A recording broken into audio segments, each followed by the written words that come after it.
అమ్మవారు ప్రతి ఒక్కరికి కూడా లలితా త్రిపుర సుందరి దేవిగా అయితే దర్శనం ఇవ్వబోతున్నారు. మరి ఆ రోజు అమ్మవారి పూజా విధానం ఏ విధంగా ఉండాలి, అమ్మవారికి నైవేద్యం ఏం పెడితే ఇంకా వాళ్ళు అనుకున్నవన్నీ కూడా జరుగుతాయంటారు?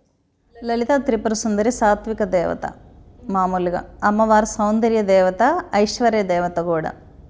మహాలక్ష్మీదేవి లలితకు తపస్సు చేసి లలితా త్రిపుర సుందరి దేవికి తపస్సు చేసి శ్రీకారాన్ని పొందింది అని చెప్పి శాస్త్రాల్లో ఉందన్నమాట.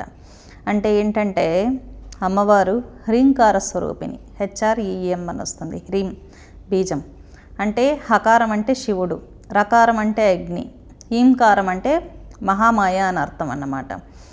మహామాయతో కూడినటువంటి శివుడు అర్ధనారీశ్వరుడు, అర్ధనారీశ్వర బీజం ఈ అమ్మవారికి సంబంధించినటువంటి బీజాక్షరం. అంటే మీరు లలితాదేవి అంటే శివుణ్ణి సపరేట్గా, లలితా అమ్మవారిని సపరేట్గా చూడాల్సిన పని లేదు.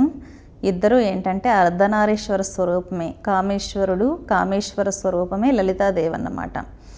ఈ అమ్మవారు చాలా అందమైన దేవత. దశమహావిద్యలలో సుందరి అంటేనే మనకు అక్కడ అమ్మవారి పేరులోనే మనకు అర్థమైపోతుంది. ఎందుకంటే చాలామంది లేడీస్ మీరు అబ్జర్వ్ చేసినట్లయితే లలితా సహస్రనామాలు, లలితా ఉపాసన చేసే ఆడవాళ్ళు ఉంటారు. వాళ్ళ మొహాలు చందమామలాగా ఉంటాయి, చాలా అందంగా, చాలా గ్లోయింగ్గా ఉంటాయి. మీరు బ్రాహ్మణుల్లో ఫ్యామిలీస్లో చూసుకున్నట్లయితే వాళ్ళు చాలా తేజస్తో ఉంటారు ఆడవాళ్ళు. ఎందుకంటే వాళ్ళ మొహాలు బాగా గ్లోగా, ఆ అమ్మవారి కళ అనేది కనిపిస్తుంది, లలితాదేవి కళ అనేది కనపడుతూ ఉంటుంది వాళ్ళ మొహాల్లో. చాలా అంటే వాళ్ళకు బాగా వయసు అయిపోయినా కూడా ఒక గ్లో ఉంటుందన్నమాట ఫేస్లో. లలితా ఉపాసన ఎవరు చేసినా కూడా, పురుషులైనా సరే స్త్రీలైనా సరే, ఫస్ట్ చాలా అందంగా తయారవుతారు. ఫేస్ ఫ్రీక్వెన్సీ మొత్తం మారిపోతుంది, బాడీ మొత్తం చేంజ్ అయిపోతుంది లలితా ఉపాసన ఎవరైతే చేస్తారో.